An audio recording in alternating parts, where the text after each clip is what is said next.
Colorado's tourism and agricultural industries rely on federal seasonal worker visa programs, particularly the H-2B visa program.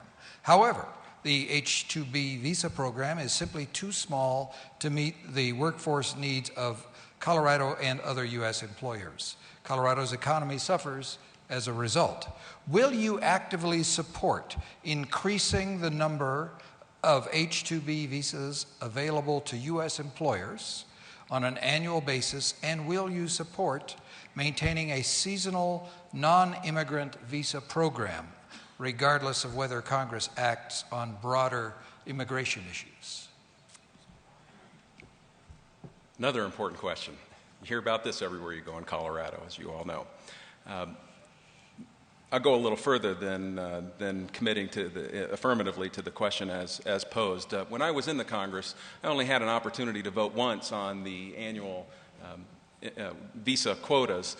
We ended up raising the quotas that year, and I voted to do that. But let me just suggest, from personal experience and having been in the private sector as well, where the company that I used to work for did employ immigrant labor on occasion, is that there is a disconnect between the process by which Congress arrives at setting the annual quotas and what is needed in the workforce for the country today. What I would propose, rather than having 435 House members and 100 senators try to decide and vote by way of amendment and just arbitrarily guessing at what the right number is, I would suggest that the Congress construct a formula-driven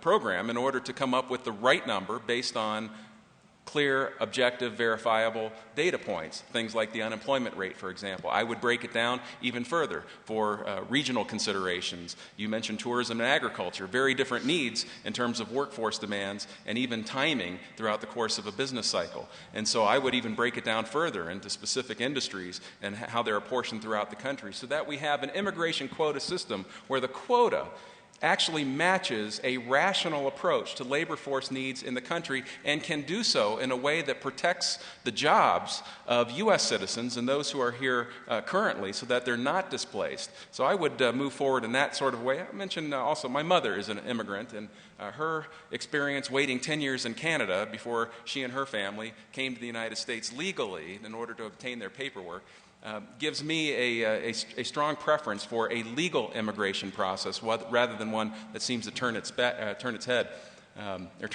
toward the illegal problems that we have in the immigration system today. Thank you. Mr. Udall, you have 2 minutes. The answer to both those questions is yes, and as a follow-on, I would tell you I'm already working on the H-2B visa situation. I've signed on to letters urging the Congress to move forward and urging the President to take a higher profile role as well. This is crucial to our economic well-being. As you think about Colorado's economy, Fred, we have a robust agricultural sector. We have a robust tourism sector. Our construction industries are very, very important to us. We also have a significant new economy presence, which is dependent on high-tech workers. And the three key visa areas, the H-2Bs, the H-1Bs, and the H-1As, are all crucial to our state's future and to our present economic strength. We ought to listen to employers to set those quota levels rather than picking those levels out of the air as seemingly the Immigration Service has been doing. I was out campaigning in Palisade, the beautiful town at the ramparts there, the Book Cliffs, as you come into Grand Junction, visiting with peach growers. And they're panicked because they haven't been able to find the labor to pick those peaches and box those peaches and distribute them over the last couple of years. We have to fundamentally reform our immigration system. If I could make a couple of points as I conclude. We have to have better border security. We know what that involves, tamper-proof IDs, more Border Patrol agents. But we also have to find a way to bring those who are here out of the shadows. They'll pay a fine. They'll have to prove that they speak English. They're employed. If they will undergo a background check. If they fail that background check, they're out of here. We have to do that because we have to know who's here. We want to document those people and bring them out of the shadows. This isn't amnesty. This is smart public policy, and it's time for the federal government to lead. We've asked the states and the municipalities and local governments to do a job for which they're not well prepared. Thank you. Mr. Schaffer, you have 1 minute for a rebuttal. Sure. As a general rule, the cost and risk associated with complying with the law needs to be made lower than the cost and risk associated with breaking it. And in our society today, it seems to be just the opposite. I agree that there is serious action needed with respect to moving us in the direction of a legal immigration system. It's interesting, and I'll just point out, again, not a criticism, just the difference between the congressman and what I would do if I were the senator.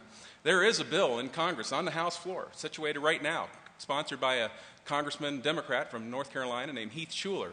That bill has more co-sponsors than it needs to pass on the House floor. Congressman Udall is one of them. Congressman Shuler has been trying to get that immigration reform bill onto the floor and bypassed the House leadership. Nancy Pelosi, the Speaker of the House, doesn't want this bill to come up. It's a very partisan kind of insider roadblock she's putting up. But Shuler's been trying to pass what's called a discharge petition, which is to get the sponsors of the bill to sign the petition and that under the House rules would allow that important bill to be considered. I've been urging Congressman Udall to sign that discharge petition. Despite his apparent support for the legislation, he won't make the hard bipartisan decision to bring it to the floor and vote for it, and I would urge you to change your mind on that, Congressman.